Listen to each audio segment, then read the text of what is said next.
maroon is something you can't get it. You have to earn it.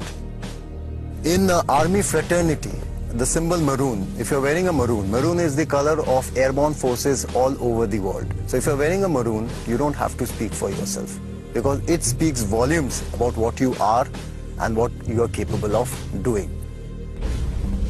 Making facts sound stranger than fiction. That is probably the best way to describe the job profile of the Indian Army's paratroopers. These men belong to the elite airborne forces of the Indian Army. They get dropped behind enemy lines to destroy strategic targets. These combat paratroopers are a crack force, working tirelessly to defang the enemy before he can bite. Koi shak kisi ko? Nahi sir. Good. The para forces have been, denoted by a famous adage, men apart, every man an emperor. This was picked up, or rather, this was to denote the heroics of the paratroopers during the World War II. The paratroopers can go down behind enemy lines and change the face of battle. During wartime operations, these elite troops of the Parachute Regiment clear the way for the infantry and other land forces to march forward by weakening enemy defenses in advance.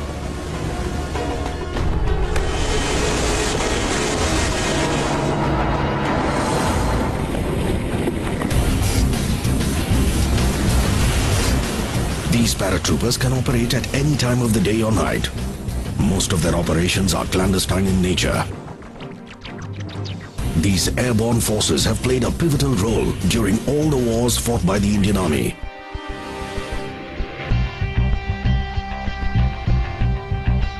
During Operation Vijay in Kargil in 1999, the paratroopers were instrumental in clearing the Mushko Valley and Batalik sector by getting rid of the foreign infiltrators.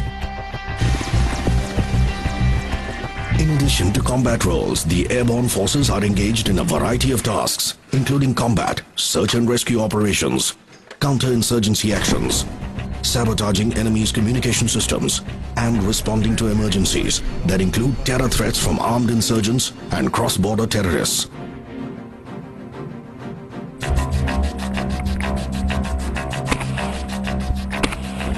The paratroopers, which are a part of the Indian Army's airborne forces, are ready action troops.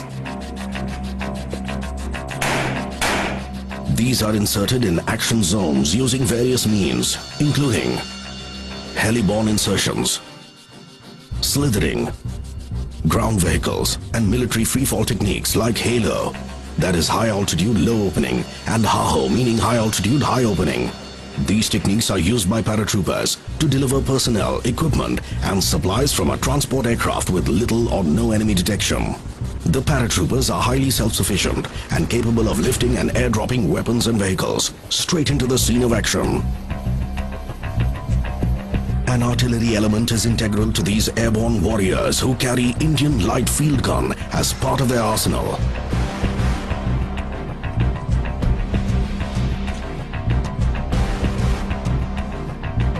Within minutes of being airdropped, the paratroopers quickly place the gun in firing position. In addition to their highly specialized combat and survival skills, the paratroopers also get to use some highly sophisticated weapon systems. Armed with advanced GPS-based navigation equipment, including GPS watches, radio and satellite communication sets, the Indian Army paratroopers count amongst some of the best airborne forces in the world. How does the Indian Army get hold of these men? Men who know no fear, men who can attack with the stealth of a cheetah, and men who take pride in living under the shadow of death 24/7. Paratroopers, both men and officers, are elite and special. And they've got to be very physically and mentally tough. All these paratroopers are volunteers. 431F, Sergeant S. Nagar, sir! That is, they become paratroopers out of their own choice. In the academy, there were officers from the Parachute Regiment, and I always considered them as a role model. Something told me that they are a little different from the others. To be considered fit for wearing the maroon beret, a soldier has to be comparatively young, physically fit, mentally tough, intelligent and motivated, with an ability to innovate. Officers from all the arms and services can join the parachute regiment. All paratroopers compulsorily go through a 90-day probationary period, during which they are subjected to a wide range of physical and mental endurance tests. These include advanced battle proficiency tests, speed marches, and route marches up to 70 kilometers at one go. Route march, as the saying in army goes, it's all mental. When you're running a route march with 22 kilos of weight and you're running for 60 odd kilometers, then it is bound to happen that your ankles give out, your knee gives out. There is a tussle going on between your mind and your heart that should you give up or should you not.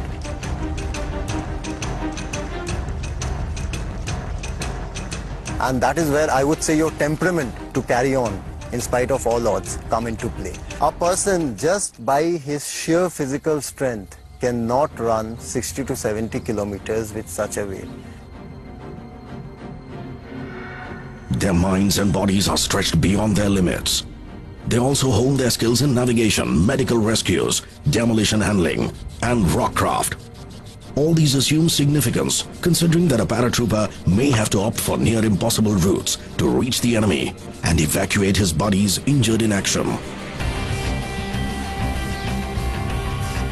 The paratroopers also get special inputs on conducting ambushes and raids on terrorist dens in populated areas.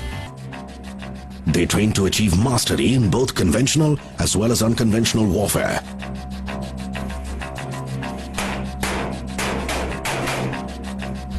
Not everyone manages to clear the probation period. The average rejection rate hovers between 70% and 80%. The ones who fail to impress their instructors are repatriated to their parent units. Only those found up to the mark are sent for special para-training.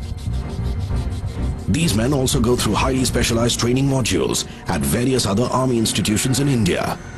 The Indian Air Force's Paratroopers Training School, or PTS, in Agra, in North India, is one such institution. Here they attend a 28-day para-basic course where they get to learn the art of slithering and para-jumping in a variety of conditions. They also attend a compact free-fall course with and without oxygen systems. Those who develop cold feet at the 11th hour are declared unfit for becoming a paratrooper and are sent back to their parent units.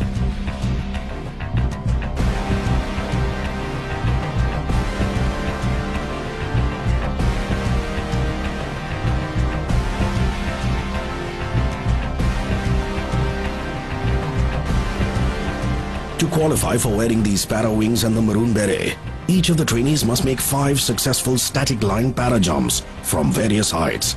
These include night jumps and jumps with full battle load. Since these airborne forces work in comparatively smaller teams, the paratroopers must have loads of empathy for their buddies and also possess superior leadership qualities. We need to gel with our troops. Only if we can gel with them, they will listen to me. So basically it's gaining their trust and making them believe that yes, I can lead you into a successful operation. The airborne brotherhood, cutting across arms and services, the color of your lanyard, we all are brothers. So this is well known in our army that the airborne is one. Marooning, the ceremonial granting of the parachute regiment's signature maroon beret, is an event that all the trainees eagerly look forward to. Wearing this cap defines their elite force's identity.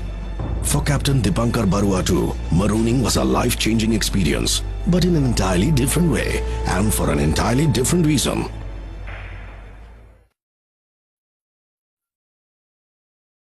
Initially when they told me that I didn't make it, I was very disappointed. Whatever I have seen of you, you are a very good officer. Okay, you have performed quite okay in your probation. But after speaking to people, I think there is some shortcoming, you didn't gel with the team. So it doesn't matter. Look after yourself, take care. Now you go back to your parent battalion. So take care and wish you all the best for your career ahead in the army. When Captain Shiv Shankar was taking me out and maybe I was to board the gypsy and go to the railway station, this feeling was going on inside me that am I not capable enough? Superiors do play such pranks from time to time. After all, shocks and surprises are integral to a paratrooper's life. Captain Aswal came and told me that I didn't clear my mess bill. And what about your mess bill? Have you cleared it? No, sir. Please come along and clear your mess bill first. It was like a last nail in the coffin that once you're not selected and then you're again going back to clear your mess bill. But then when I went inside, to my shock and surprise, you know, people were waiting holding that maroon beret, and it was like, I've done it. Adios, congratulations. So, go ahead with the In the tradition. true paratrooper tradition, Captain Dipankar is made to wear his maroon beret dipped in his drink. Yes, his drink. Yeah, we can start now. Without this, his baptism into the airborne forces remains incomplete.